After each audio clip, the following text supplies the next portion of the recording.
The marquee line timer library asset is used to provide navigation within a TOC or intermarker segment of a video.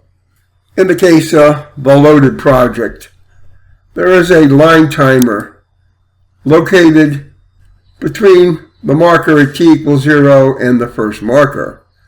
The line timer here not only provides the name of the marker for orientation purposes, but also indicates by virtue of a line that animates from left to right the progress within that segment. As I scrub, you can see as we navigate within that segment of the markers, the progress is indicated on the line timer. Marquee line timers are added between any video segment where you want to provide navigation capability within that segment. For example, again, in the case of the loaded project, there's another marquee line timer located between marker 2 and marker 3. And again, if I scrub, you can see the progress within that portion of the project. I produced the section of the project that had the two line timers as its own separate little video. I'm going to play that right now. Here you can see the progress being indicated along the line timer here. If I click near the center of this particular line timer, the video jumps to that location. Again, we're playing within the TOC segment between the first and second TOC item. Likewise, I could click down here near the end of the line timer and it will start play at the last segment of that line timer, which is done in 1/10 of a span increments. And when we get to the end, we'll progress to the next line timer, where I can navigate using the normal player controls. And let's see what happens when we reach the end. All right, we're on the second line timer. Once again, I can navigate anywhere within this by making a click on the line timer. And I can also go back to an earlier time. That's how the line timers work. Since the loaded project only has marquee line timers across the first two marker segments, we'll go ahead and add one across the third marker segment. To do so, we'll use the R key to go to the library, and we'll navigate to the collection of marquee line timer assets. And this is the line timer itself, so we'll add it at the marker, right click, add it to the timeline. It's a reusable asset. It's built basically at a 1 minute span. We have more than that time between the two markers, so we have to adjust this to fit. To make it fit, we're going to use Control-Shift right bracket to select the entire span between these two markers. Control-Shift 8 will fill that span on the timeline. Then I'm going to collapse the playhead, Control-Shift D. Here's the line timer, and we need to go down to the next marker. Our first step will be to simply grab the end of the line timer group and just bring it down until we get to the marker. Then we will expand that group using Control-Shift-G. And the first thing I need to do is realign this object within the group, that's this one here, and bring it back so that it ends at the location of the end of the original group, which was down here as indicated by the animation that's on one of the objects in the group. Next, I'll pull this group out until it's the duration or length between the two markers we're working with. And I'll also move the animation keyframe, the end of it, down to the end of the next marker, because this keyframe is what gives us the progress as we look at the marquee line timer. If I'm scrubbed here, you can see the line moving up there in the upper right. Next, we need to adjust the duration of these 10 callouts so that all of them will span the distance here, which is just over 2 minutes. So I'm going to select them all. These callouts all have clip speed applied. If we want to double their duration, we would change their clip speed collectively to 0.5 tab key, and that gets us real close. We want to perhaps slow them down just a little bit, so instead of 0.5, we'll go 0.48 tab key. That was too much. We'll go back and try 0.49. 0.49 tab key. That looks real good. And to adjust the duration of the last one, I'm going to make sure with it selected by itself, it does not exceed the duration of the group, or a little bit less. Next, I need to position the marquee line timer asset, which is currently located here, over to its desired position, which is to cover up this current call out. Also, I need to resize it and give it the right title. So what I'll do is double tap the call out, select the text, and then re-enter the text. It looks like it says one audio clip for entire project. So it's one audio clip for entire project. That looks about right. I'm going to select it all, Control A, because I want to change it to a bold font. And that looks pretty good. Next, I need to collapse the group, Control Shift U, and then select the entire group. And I need to resize it. I know from practice at 66% tab key. That sets it right. And then the group position needs to be changed. It needs to go to minus 731. And tab out of that. And the Y needs to be 167. Tab key.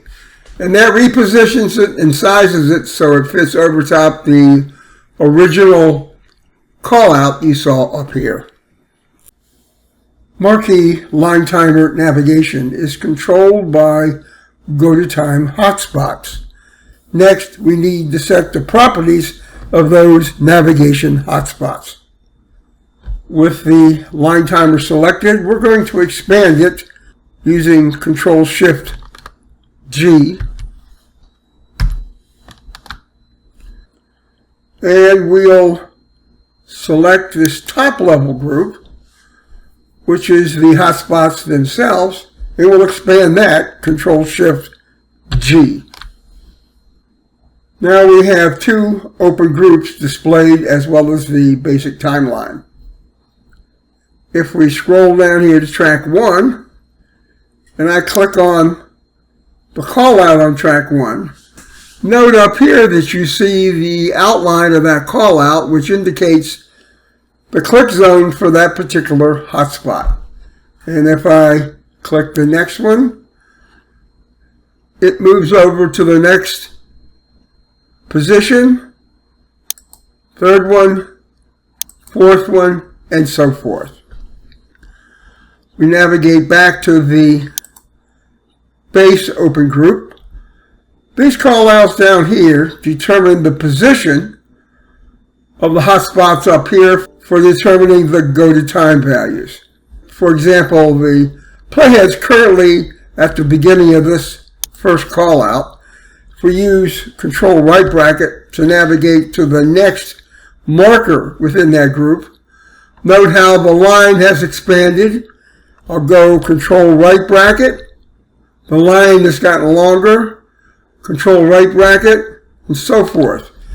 Therefore, these callouts give you a visual indication of the navigation of the span based on time. So let's go back to the beginning, Control Home, of this first callout. And to position the playhead to indicate the time value where we want this one to kick in, I'm going to offset the beginning here by 5 frames. So using the period or right caret key, I'm going to type off 5 frames. So that's 1, 2, 3, 4, 5. And this is necessary in order to make sure that if you navigate to this first span section, the video will keep playing. If we had landed right on top this first marker, the video often would stop playing. So that's just a little workaround I've got. Having done that, we'll navigate back to the open group of callouts. We'll select this first callout. We'll go over to its properties, and we're going to click on the current playhead position to set the go-to-time value. So again, note that that callout is selected up here. We're going to click current position, and that indicates at 5 minutes, 11 seconds, 24 frames. So, and we can check that if we want to by clicking anywhere here and just doing a quick test. And we go right back there. We'll go back to our time indicator callouts, and using Control right bracket, we'll navigate to the next one. Now with the playhead positioned at the beginning of the second callout here, and it's okay if it corresponds with this XXX marker, because these XX markers will be removed from the project before we produce.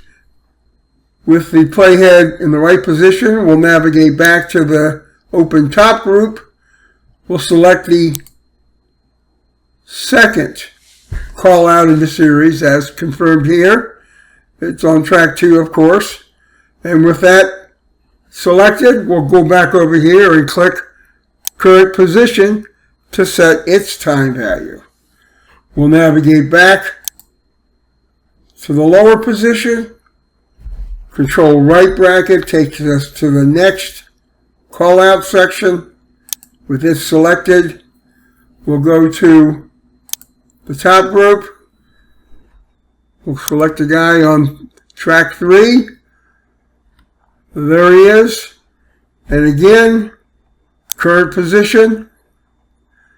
We'll navigate back to the lower group. Control right bracket. Puts us at the beginning of the 4th call out in the series.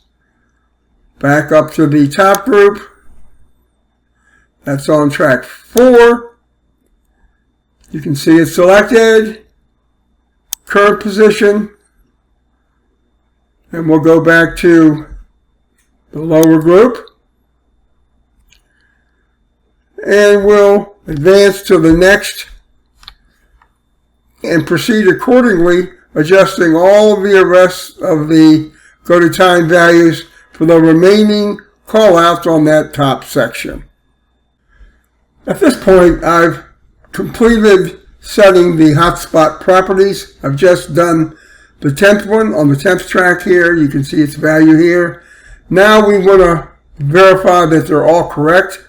And to make this easier to do, I'm going to right click over here and detach the timeline. And then I'm going to maximize that size so I can see all my tracks at once. and I'll Alt-Tab back to the canvas if I need to.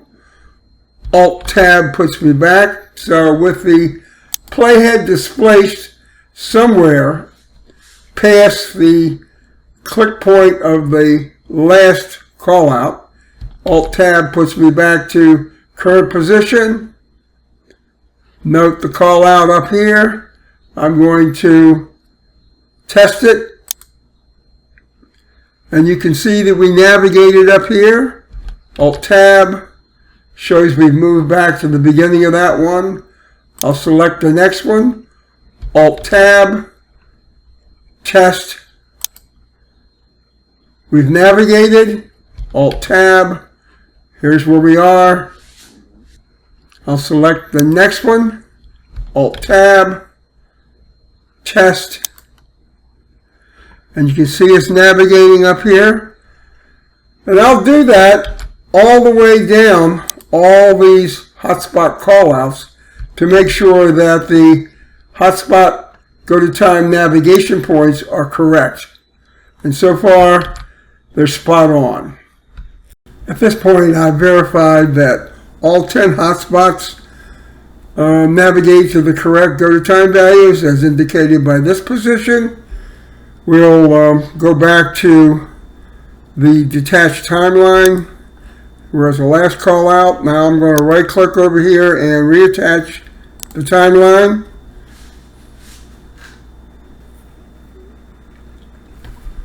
That completes configuring the marquee line timer asset for this particular marker span. So what I'll do now is close the open groups. So that's Control-Shift-U closes the first one. Now before we close the lower group, we want to take these markers down here out of play. And we'll do that by simply disabling this track. If we don't do this, those markers will show up when we try to produce a video that has a TOC in it. Also, these particular callouts are all set with 0 opacity. They don't show up anyway, but we need to get rid of the markers, so we'll just disable that track. Now we can close the group. And we'll do that by Control-Shift-U. And we're back looking at the project on the timeline. Now we're ready to move on to the next marker segment and repeat those steps.